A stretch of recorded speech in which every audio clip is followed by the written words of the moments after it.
Just to suppose most of us know the story of St. Patrick from our school days, how he grew up in Western Britain in the late 4th century, and at the age of 16 how he was captured by pirates and sold into slavery in pagan Ireland.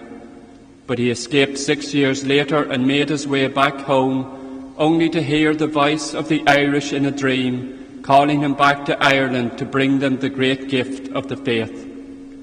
And so Patrick returned to Ireland and preached the gospel, converting and baptizing thousands to the Christian faith.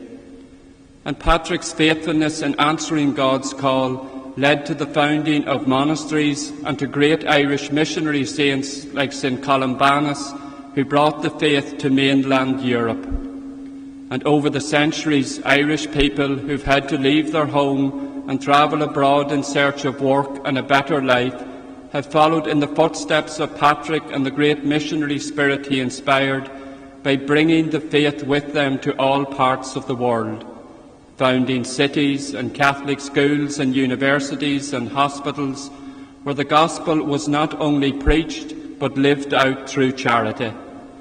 And this is the call of all Christians, every follower of Jesus Christ, to bring the faith and the good news of the gospel to all people. God, in his freedom, didn't have to involve humanity in his work of salvation, but he chose to do so. He desires that all people share fully in his divine life, and so he asks us to participate in his salvific work of preaching the gospel to all the nations. That doesn't mean that we have to be like Patrick or Columbanus and leave our home and country to preach the gospel in a foreign land. In many ways, Ireland has become more akin to the pagan land which Patrick encountered 1600 years ago. And so we are called to evangelise in our own country, in our own communities and in our schools and places of work, to bring the faith to our family, neighbours and friends. And the good news is that the success of this mission doesn't depend on our ability to speak eloquently or on us being experts in apologetics in order to defend our faith against the attacks of secular society. Patrick himself speaks about his own inadequacies and unworthiness in his writings, but he remained faithful to the call of God to preach the gospel with truth and in love.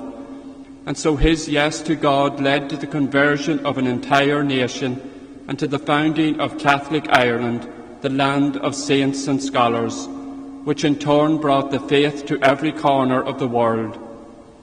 God takes the little gifts that we have and he multiplies them, just like he did with the loaves and fish, and he makes possible what is impossible by human effort alone.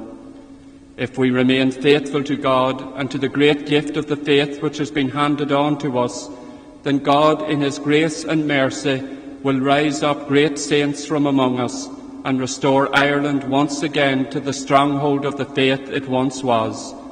Ireland will once again become a bastion of the truth and a defender of the faith. St. Patrick, pray for us and for Ireland. Let us now profess that faith which was handed on to us through St. Patrick